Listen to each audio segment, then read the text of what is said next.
She stared at me, red-eyed, shaking, clutching the exam I'd just turned in, and whispered, "You're going to the principal's office." And I thought, finally, after a year of cruelty, sabotage, and straight-up abuse, she had broken. But not because I yelled, not because I cheated, because I told the truth. If you've ever had a teacher, boss, or anyone in power treat you like garbage just because they could, then hit that like button, subscribe, and buckle up. This is one of the most satisfying revenge stories you'll hear all year. Justice doesn't always come in loud explosions. Sometimes it arrives in quiet truth and a 98 on a final exam. I've had tough teachers, strict teachers, even unfair ones. But this woman? She wasn't just tough. She was toxic. 9th grade honors English. Let's call her Mrs. Caldwell. She was the only teacher who just flat out didn't like me. Not because I was disruptive, not because I was disrespectful, but because I was an athlete. Yeah, I played 3 sports. That meant I missed a few classes for away games just like my teammates. But I was also missing class for academic reasons, math competitions, quiz bowl, science fairs. Still, she didn't care. If you wore a jersey, she hated you. She'd punish athletes with double homework the night before away games, assignments she wouldn't even check most days. Except, magically, the day after a long trip, she always did. And that was just the beginning. I worked hard on my writing, really hard. But Mrs. Caldwell? She'd hand back my essays with 70s and low 80s. No red marks, no comments, just a grade. Meanwhile, other students, papers marked up in red like murder scenes, were getting 90s.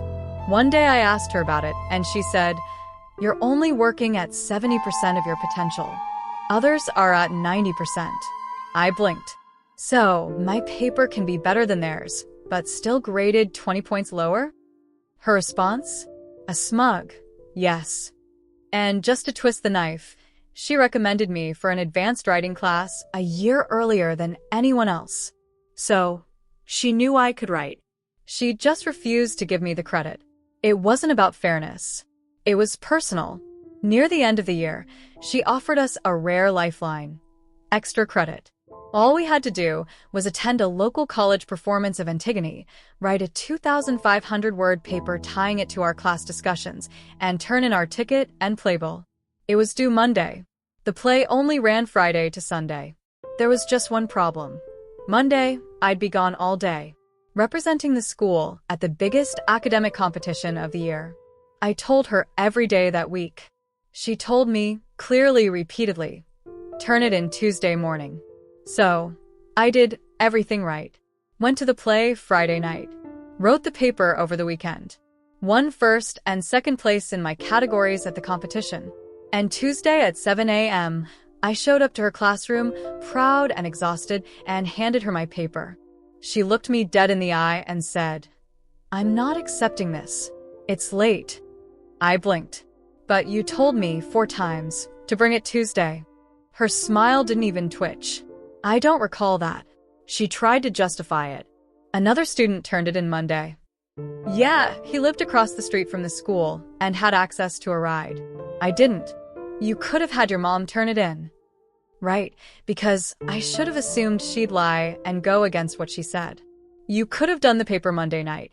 That's not fair to others. So, I showed her the document metadata. Last saved, Saturday afternoon. She didn't care. No points. No credit. No apologies. Just another brick in the wall of her vendetta. Mrs. Caldwell bragged that no one had ever made an A on her final exam, that she was the toughest teacher in the school. And on the final day, she asked us a question with that smug look on her face. "What's your biggest wish?" Without hesitation, I said, "I wish I get an A on your exam." She laughed, mocking, bitter. "Yeah, and I wish for $1 million and never to see you again." That was it. That was my breaking point. The final was 100 questions, plus one 5-point bonus essay asking, "What was your favorite part of class? What did you learn?"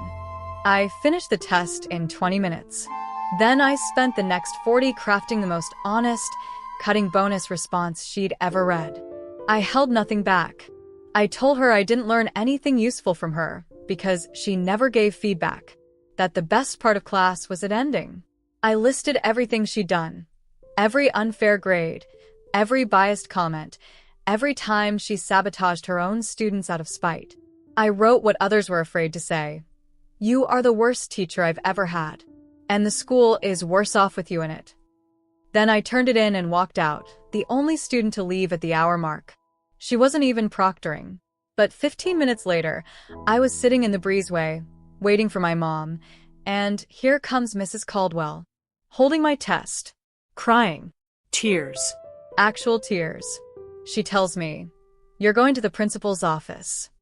Like I'd cursed her out or set fire to her desk. Nah.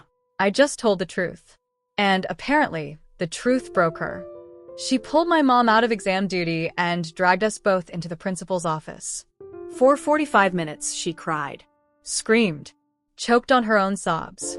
I calmly recounted everything, stuff my mom already knew because I'd been venting all year. The principal sat, listening, expressionless. And finally, he asked her, how much was the question worth? She sniffled and said, 5 bonus points. He nodded. Then just don't give him the bonus points. Boom. No yelling. No punishment. No drama. Just, fine. Don't give him credit for telling the truth. So, I scored a 98 instead of a 103. I missed 2 questions. The next highest score in all 110 students? An 81. I'd made my point. A few days before grades were finalized, I noticed something strange. An old assignment from August had mysteriously dropped by 10 points. Final grade? A 94.4. Just under the cutoff for an A on the old scale. I couldn't prove she changed it, but I had spreadsheets tracking my grades all year. It should have been a 95.2. She thought she had the last laugh. But then karma showed up. That summer, the school changed to a 10-point scale. Suddenly, 90 plus was an A. So my grade? Officially an A. Even better? From then on, Mrs. Caldwell had to get every homework assignment approved by the department chair. She was forced to accept emailed assignments. And just 2 years later, she was fired. Turns out once one student spoke up, others followed.